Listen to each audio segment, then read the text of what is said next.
Excellencies, Speaker Kinsella, President Runte, and well, first of all, let me just thank you all, ladies and gentlemen, for being here today. Mesdames et messieurs, je vous souhaite la bienvenue au nom du Forum des politiques publiques. Buongiorno a tutti. E un caloroso benvenuto alla delegazione venuta d'Italia. It's wonderful to have such a distinguished group of Italian leaders join us in Canada for this dialogue on the subject of innovation. And let me just, I'm going to introduce our panel in a moment. Before I do that, just a little bit of context. In Canada, for the past number of years, we've been having a very intense discussion about innovation and what the next generation of innovation will look like in our country. Being able to take a comparative perspective with another country, such as Italy, is so important for us at this stage. At this stage in our dialogue around policy and the future direction of innovation in our leading research universities, from a government point of view, and of course, from a private sector perspective as well. I would like very much to thank our partners with the Public Policy Forum, especially Carleton University, for hosting this event. And President Runte, it's been a pleasure to work with your colleagues and your staff. Really wonderful. The University of Toronto as well, your partnership is genuinely appreciated. I'd like to make a special note of appreciation, though, for Ambassador Maloney from Italy, because really, sincerely, it is the spark of his leadership and initiative that has brought us together today. And Ambassador Maloney, we couldn't be here without that, so thank you very much. Grazie, molto grazie.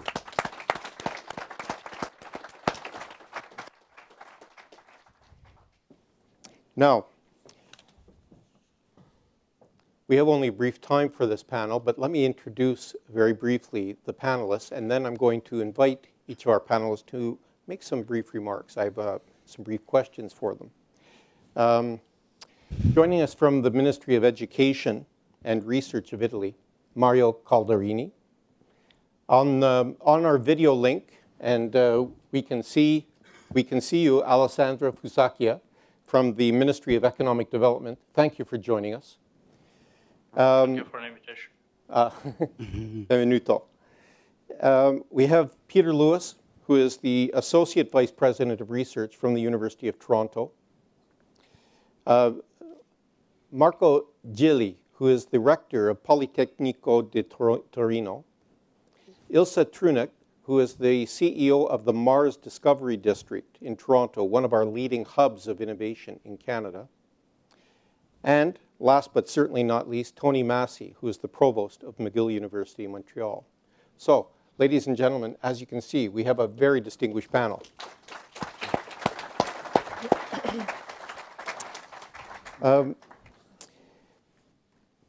This panel is going to talk about public policies that support innovation and the current experiences, comparatively, in Italy and in Canada. And I'm going to start with you, Mario Calderini, and ask you if you could briefly discuss for us and explain the current changes that are being considered in Italy. We understand they are potentially very significant. Yes, thank you very much. His Excellency's Ambassador, thank you for making this very important event possible. And let me just take a few seconds to bring you the warmest regards from our Minister that would have loved to be here, but as you may imagine, the Monti government is very much busy with many things that are yet to be done in the next few months. It is actually true that the Minister has been involved in a wide set of reforms in innovation policy. I'm not able to describe them in 5 minutes, but let me just mention a few headings that I think could give the audience the idea of what we have been trying to do. First, we had the necessity to give the largest social accountability to our investment in these times of big crisis. And so we try to launch a very important program that is called Smart Cities and Communities, in which in the last 10 months the government invested almost 1 billion euro. That is research related to emerging societal challenges. So we asked the universities and industry to be our partner in trying to address needs that are emerging in large Italian communities. And it has been very successful because it brought people with us, and we got people to support our defense of the research budget. That was one top priority in this time of crisis. Of course, the second objective, the second priority was to take the country back to the role that it deserves in Europe, with particular reference to European research and innovation policies. As you might know, the European Commission has launched actually this big Horizon 2020 program that is 80 billion euros on research, and we feel that we need to do much better than we did in the past years. We estimate that we are losing every year several hundreds of millions, and so we have been trying to set a wide number of reforms, simplification, and at the end of the day, we try to align the national policy to the European priorities. We think that is very important. Third, we have been trying to create the best possible general environment for entrepreneurship and startups. My friend Alessandro will tell you what the government is going to do in a couple of days with a new law on digital agenda that includes very important initiatives concerning startups. We have tried to redesign the priorities of the country, and most important, to redesign the system of bridging institutions. So a full redeployment of the relationship, university-industry relationship. And we have been able to aggregate with another big investment, like 900 million euros, to redesign a system that was very much fragmented and dispersed all over the country. We have been able to aggregate in 9 so-called technological clusters that are important because they are the platforms that the national research system will use to have relationship with Europe, of course, but also these are also our entry points for big international cooperations. As the Master of Ceremony mentioned on Thursday, the government is going to approve the Italian Digital Agenda. The Italian Digital Agenda is a very important process of reform that is a fundamental step towards the full modernization and digitalization of the country.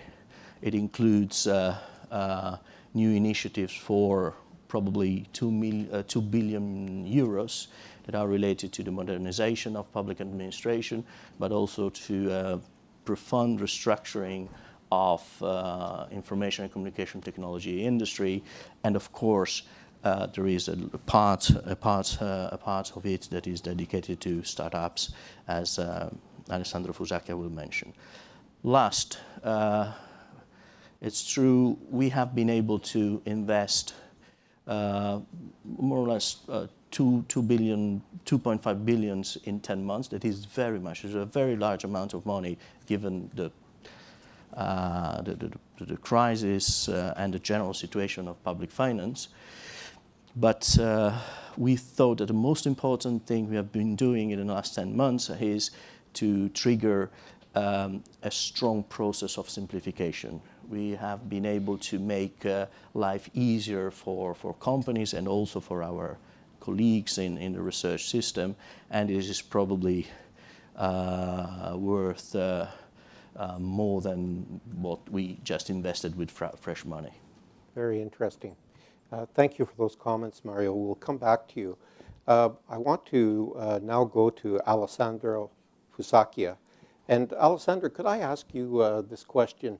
In Canada, we have often heard when we convene leaders from the research community, from governments, and especially from the business world, that innovation often requires what we call a burning platform, a sense of urgency. Sometimes even a crisis can be not a bad thing to spur innovation.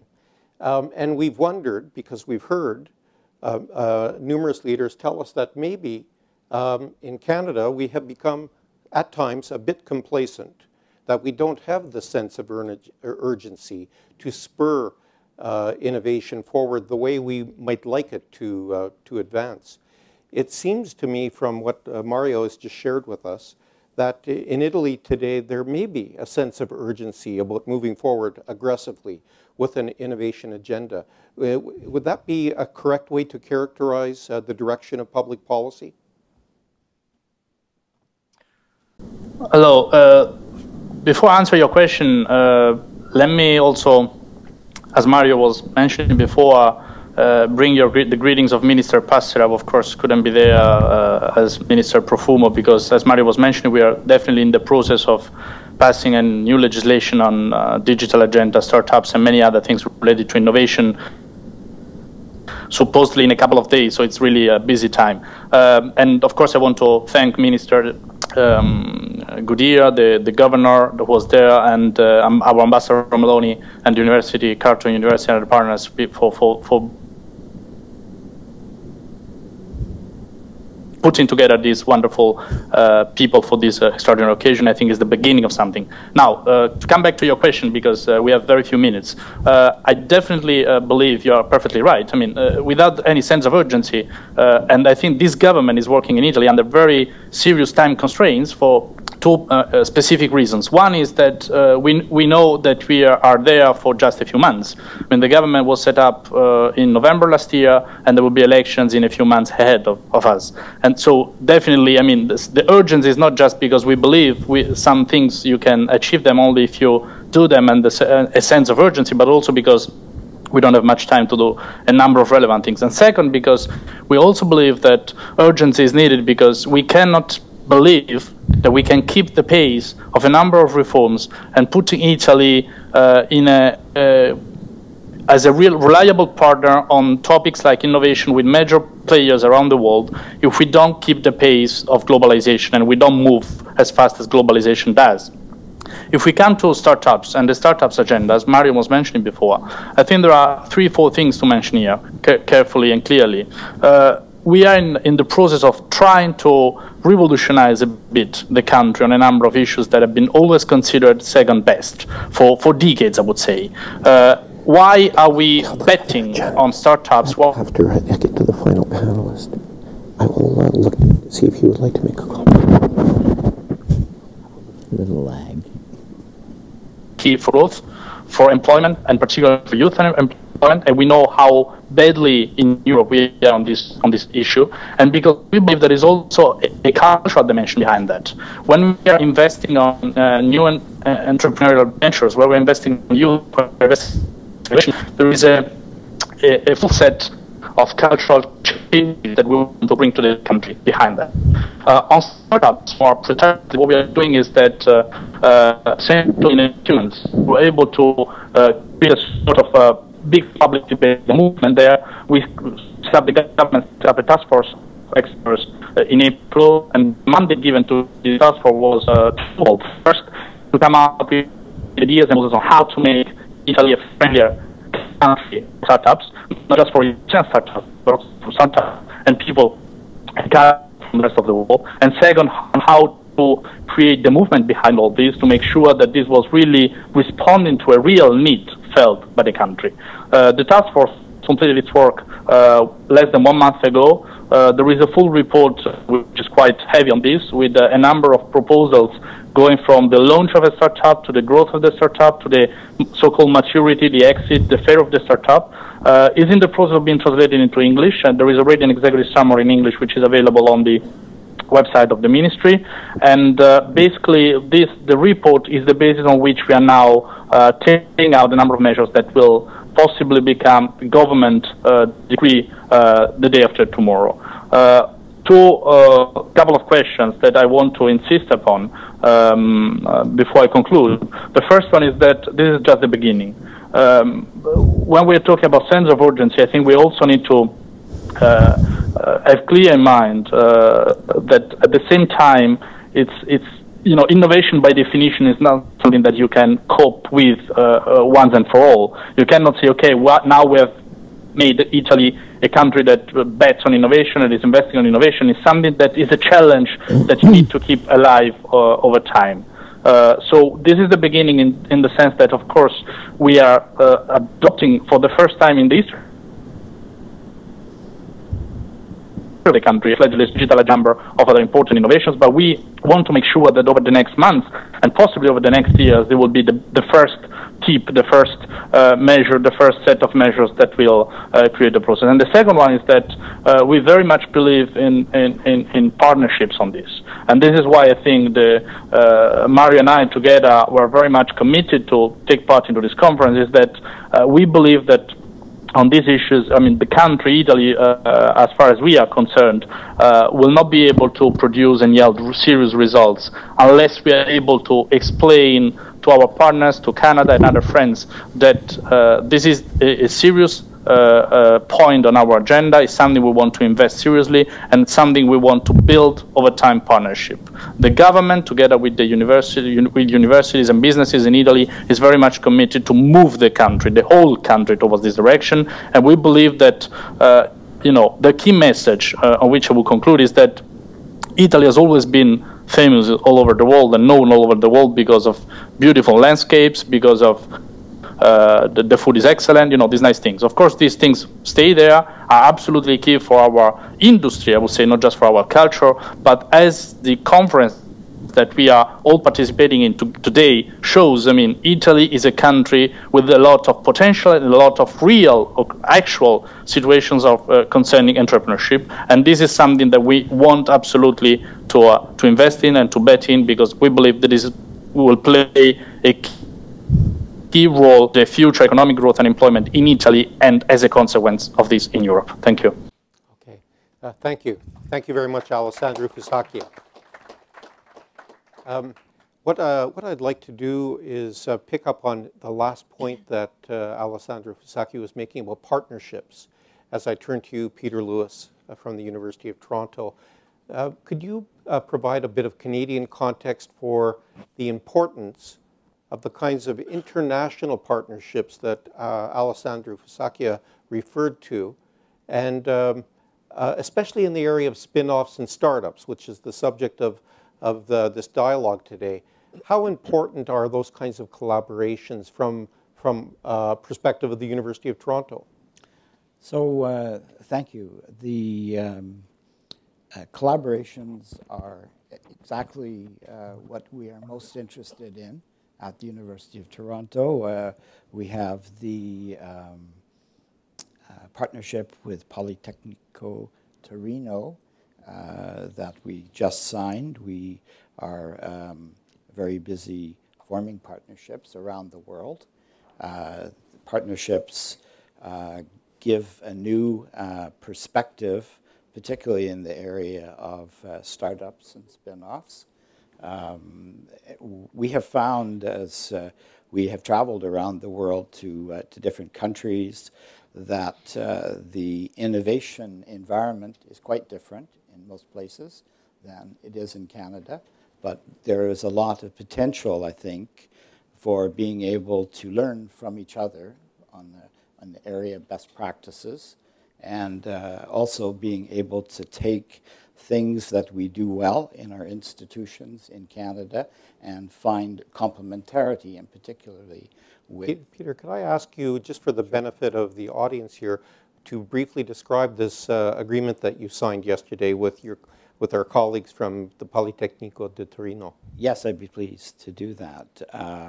This is an agreement between the Faculty of Engineering in the Politecnico Torino with the Faculty of Engineering, it was actually Applied Science and Engineering, at the University of Toronto. We accomplish this really by bringing, as we do for all partnerships, bringing together interested scientists to find areas which are complementary. It doesn't make sense in a partnership to bring together scientists doing exactly the same things, but you want to be able to find areas where 2 + 2 = 5 rather than 4. Very good. I wonder if we could turn to your colleague then, the rector of the Politecnico di Torino, Marco Gilli, to comment further on this subject of partnerships between our two countries. Yeah, thank you. First of all, I would like also to thank the Ambassador Meloni for organizing this important event, and His Excellency for his important presence to this event. So as far as collaboration, as Technical University of Torino, we have many collaboration with many universities all around the world. But especially there are some important collaborations with Canadian universities. The agreement that we signed with the University of Toronto is a general agreement, specifically on those fields in which we can collaborate. We think that partnership agreement with university can start from the research activity, and then we may have exchange of students, exchange of PhD students, and so on. We have already identified some fields. One field is aerospace engineering. There are some other fields in which we would like to collaborate, and ICT is another field. By the way, we have some students, some PhD students of the Politecnico di Torino that are currently assistant professors in the University of Toronto. We plan, of course, to complete this agreement by exchanging PhD students and also by creating a kind of joint PhD programs, which is, of course, the only way to do research together. But, of course, one item, one actor that is important when we collaborate in research is the presence of the industry. And in Torino, we have a model of collaboration with industry, which is a model in which we try to make some kind of partnership agreement. Partnership agreement means not just a bilateral contract, but means to have a collaboration involving everything, education, research, technology transfer, and also services to the industry. We call this kind of collaboration knowledge sharing, because we would like to share knowledge between universities and the industry.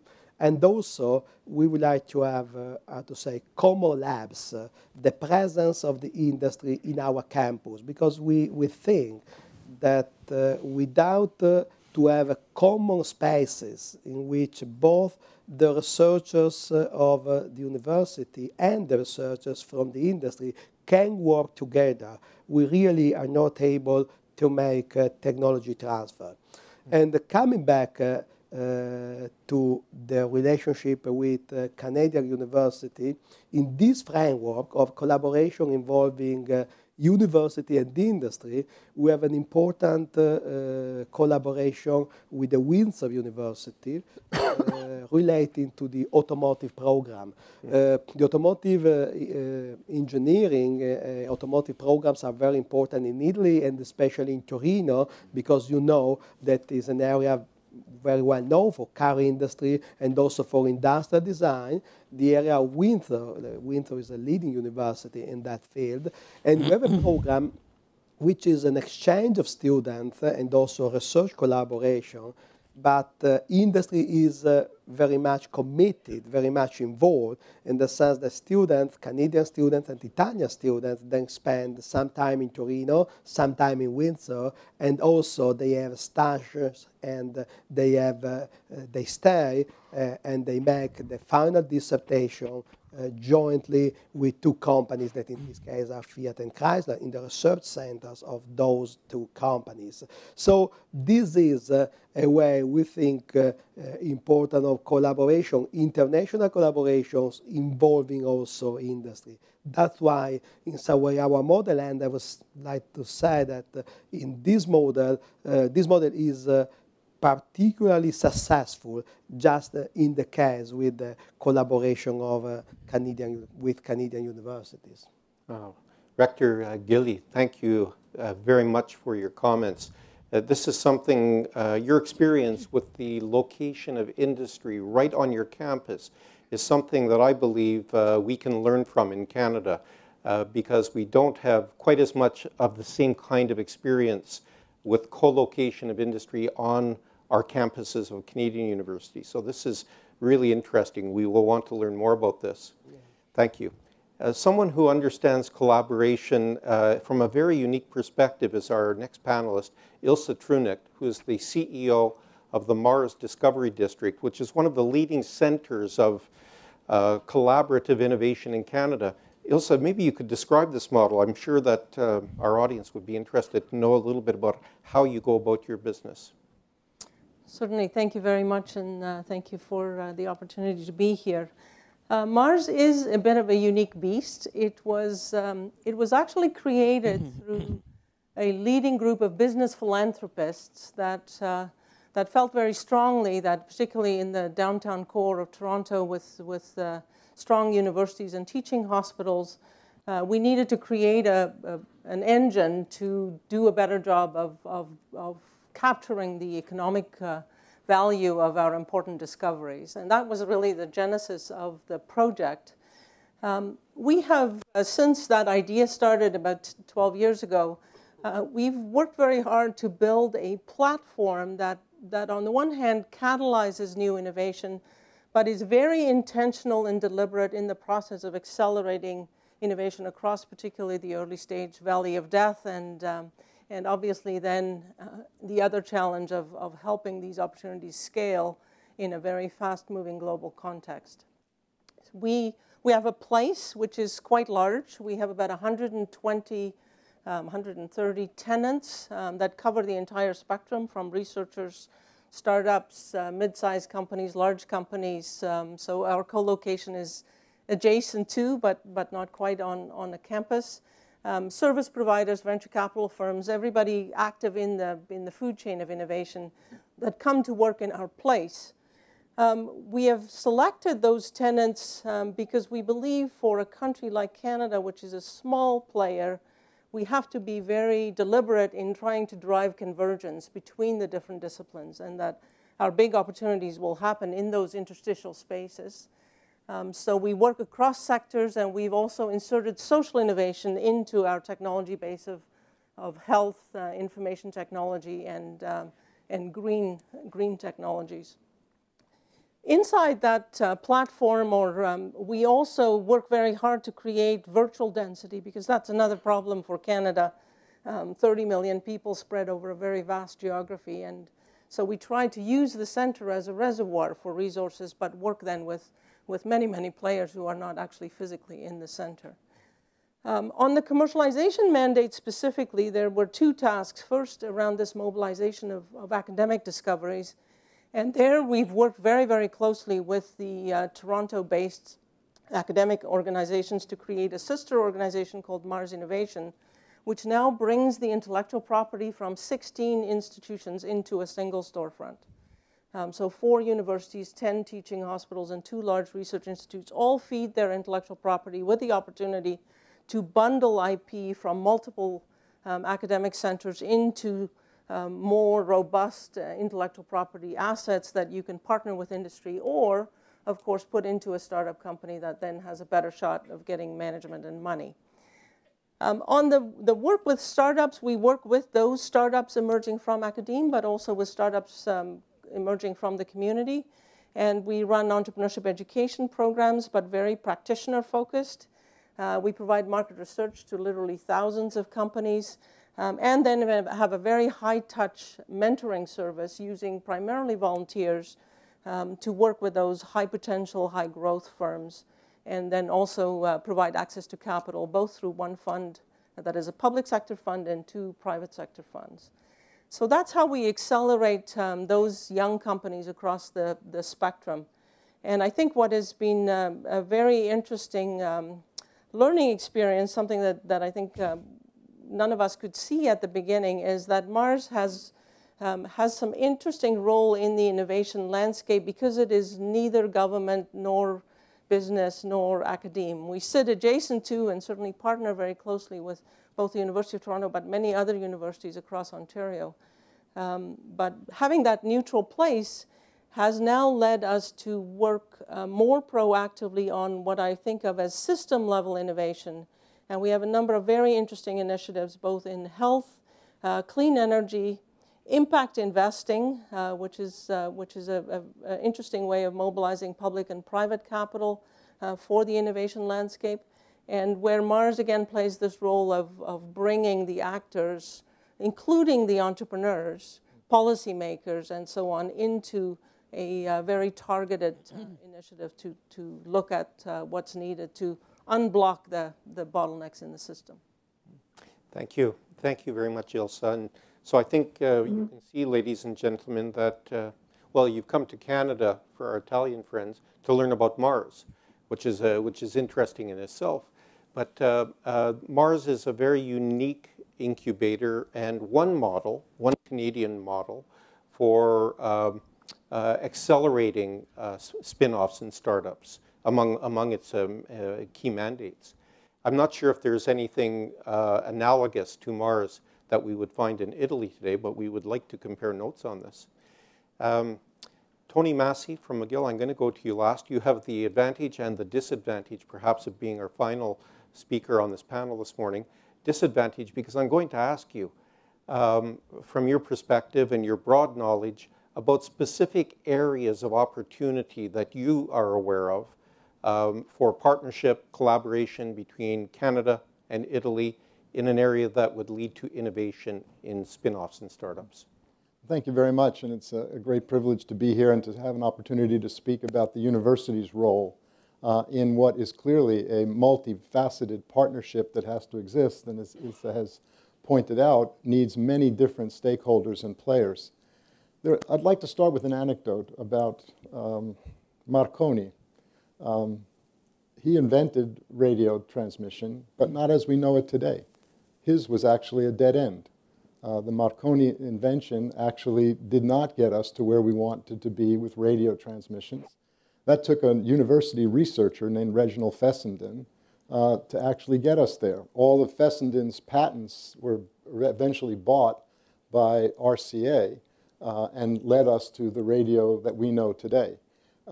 He did that by engaging in very dedicated and hard work as a researcher at a multitude of universities. Unfortunately, McGill was not smart enough at the time to give him a professorship. We now have 3 professorships named after him because of a philanthropist who worked with us to try to get there. So in this relationship between industry and universities, it's important to remember that the basic research that's conducted on campuses may lead to different solutions than those that industry initially thinks. So this partnership requires that we think about it. There's a second anecdote along those same lines. So first is, remember, basic research really matters, and we wouldn't have radio today if it weren't for Fessenden, and we wouldn't be there because of what Marconi did, although he became quite successful. The second story also involves a tripartite relationship between Italy, Canada, and the United States. Fessenden was from Montreal. The second is, most of us talk about Alexander Graham Bell, but Italians speak about Antonio Meucci. The fact is, Meucci probably would be the person we credit with having invented the telephone if he had had the ability to put down $10 on a patent, but he didn't. And so his patent license expired. It was then picked up by Bell, and we now speak about Alexander Graham Bell. So there, what do I mean? Why is patent so important? In the university context, one of the things we need to do is to figure out if our policies and practices with regard to both protecting basic research and generating the kind of interest in collaborating and protecting that intellectual property are properly in place so that universities are open to business without selling their souls. And I think we really need to think carefully about those. I use those two examples because they link me personally. They are examples of Canadian, Italian, American illustrations because both Fessenden went to the United States, of course, and Marconi was Italian and worked in Canada, but eventually RCA led to the radio. So we have Italy, Canada, the United States, international 100 years ago, all of them linked in some important ways to university policies and practices. On your specific question, the area that we're trying at McGill to work with Italian collaborators on takes advantage of location.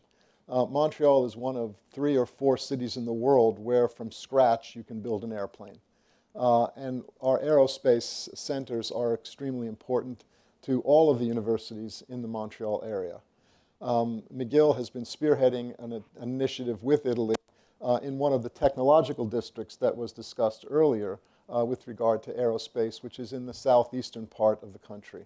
So we're looking at the technological district in Puglia because it has strong relationship to Italy's aerospace industry, which is not linked to any specific manufacturer. Italy is not just Airbus. Italy does Airbus, it does Bombardier, it does Boeing, and it also has its own industry with regard to military procurement. So Italy has a strong aerospace sector. It's sometimes overlooked in terms of what's going on in Canada, and I think we needed to build strong links between them. But that will require universities to rethink their policies, not only in terms of university to university linkages, university to industry linkages, but also transforming something that is very difficult. Most universities have partnerships with industries that are co-located themselves. And here we're looking to cross international boundaries with regard to that kind of collaboration. So I think that those are the kinds of things we should be thinking about. What can universities be doing to protect their core mission, which is basic research, while collaborating fully with industry, because industry doesn't know where the next great thing is going to lead. And universities are the best place to look for those kinds of innovations. Very good. Tony, thank you very much for your insights. And on the note on aerospace, as you know, will be one of the subjects that will be looked at a little bit more deeply this afternoon after lunch. But we'll look for opportunities for the kind of collaboration that you're talking about. Ladies and gentlemen, all of the panelists have shared some important information, insights into the subject, the context for the subject that we're going to spend the remainder of the day focusing on. We're now going to move to a break, I believe. Is that right? Do we have time? Ah, very good. Thank you, Randy. I'm pleased to note that we can extend this a little bit by going to you. If you have any comments based upon the remarks of the panelists, or if you have a question you would like to direct, could you please do so now? We have some microphones at the back of the room. Are they working?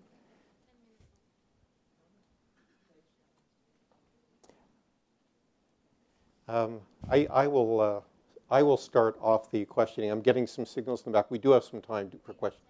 10 minutes? Okay, very good. On the kind of innovation that you're hearing, I'm addressing this question to our Italian friends, to Mario, to Marco, to Alessandro.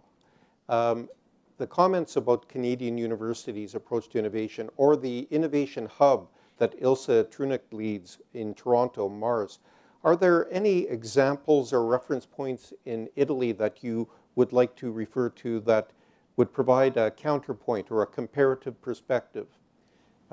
Mario, could I start with you? Yeah, of course. Well, I think that there is a natural attitude and a sort of similarity between the way things are managed and things are evolving. I would like to mention that, for example, the government selected Puglia, the technological district of Puglia, as a leader of aerospace districts exactly because of its cooperation with Canada. Because we think that the ability to establish links with such a big country is very important. The policy mix in Italy is very much changing in the direction of Canada. I would say that we come from a tradition that is very much top-down, research-based, science-based, and we look with the greatest attention to the ability of Canada to implement a real innovation policy that is not exactly research policy, because Italy is a peculiar country that, when describes itself as a country full of a small and medium-sized company able to innovate, but then when it designs its policy mix, it's very much research-based policy. So I think Canada is a very important point of reference for the country in order to develop a new policy mix more friendly to the prevailing model of innovation in Italy. Very interesting. We look to each other, I can assure you, for insights. We have a comment, I believe, from President Runte. Actually, it's a question. Earlier today, you mentioned a digital platform that was going to be announced in your country. What is it composed of, and what is it? Could you describe it a bit? Alessandro, is me or yourself? Alessandro, did you hear the question about the digital strategy and what it consists of? It's going to be announced this week, we believe. Maybe there is a first part that is...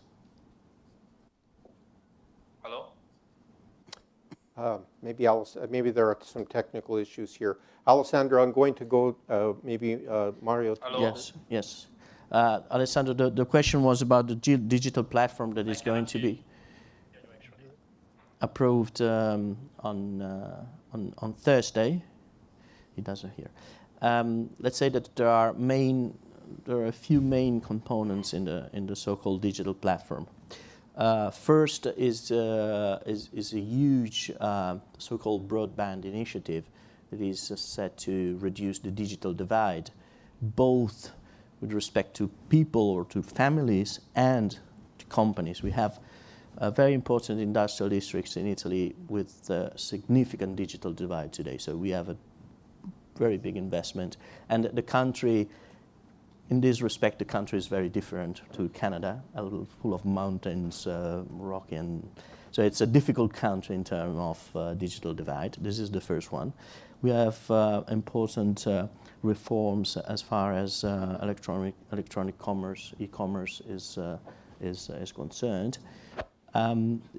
Italy, in the general initiative to transparency and simplification, is launching a big campaign for open data and open government. This is the third component. And then, of course, there is a very big effort for so-called demand-side policies in innovation, like pre-commercial procurement or public procurement of innovation in the digital industries. And, of course, another very important part of the new legislation is related to the startups. I don't know if Alessandro is following. Alessandro, can you hear us now? I should be there now. Now, can you hear me? Yes, we can hear you. Okay, just wanted to, yes, I think Mario, in the meantime, answered the question on the digital agenda. On the startups, a couple of ideas to give you the flavor of what is in this kind of legislation. Basically, we decided to address the topic by tackling the startup issue from all the different angles and perspectives in terms of basically the simplification agenda. So to make sure that you can open up, you can set up a startup easily and in a fast way in the country. We are trying to pass labor market legislation, which is very useful and adapted to startups. We have a number of measures on the financial resources. So we want to introduce the crowdfunding in the country. We want to make sure that we can incentivize investments in startups by business angels and by firms. We are thinking about a number of measures for incubators and accelerators of hubs. We are thinking about a number of measures for the fail fast.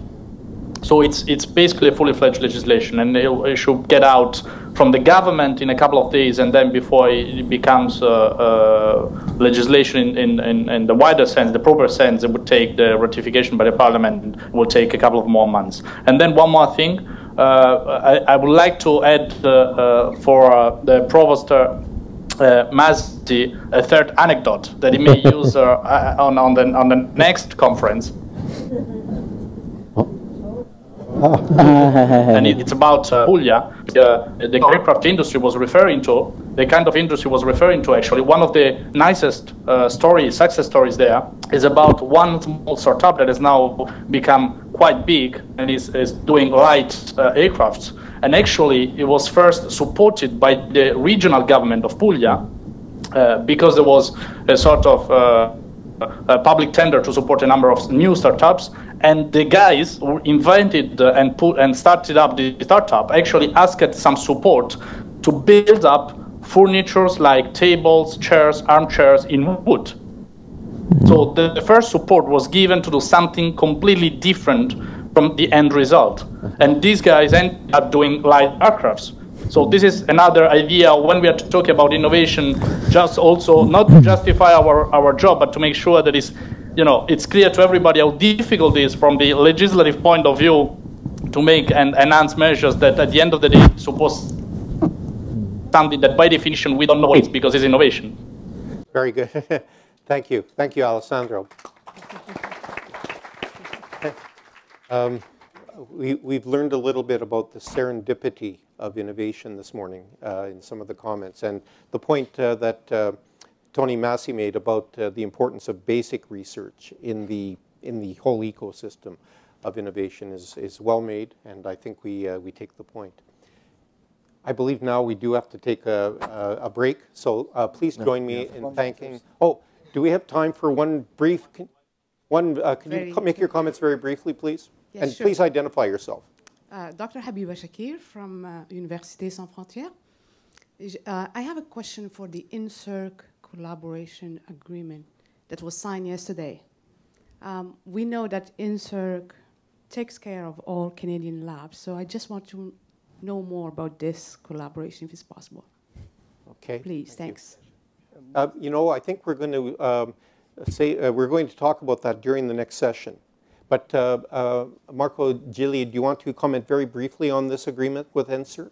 But I think they are going to discuss in the next session because this was the agreement between the National Research Council. Yes. So I think... so we'll save that for the next session. Thank you very much, though. We've noted that point. Please join me in thanking the panelists. Mario.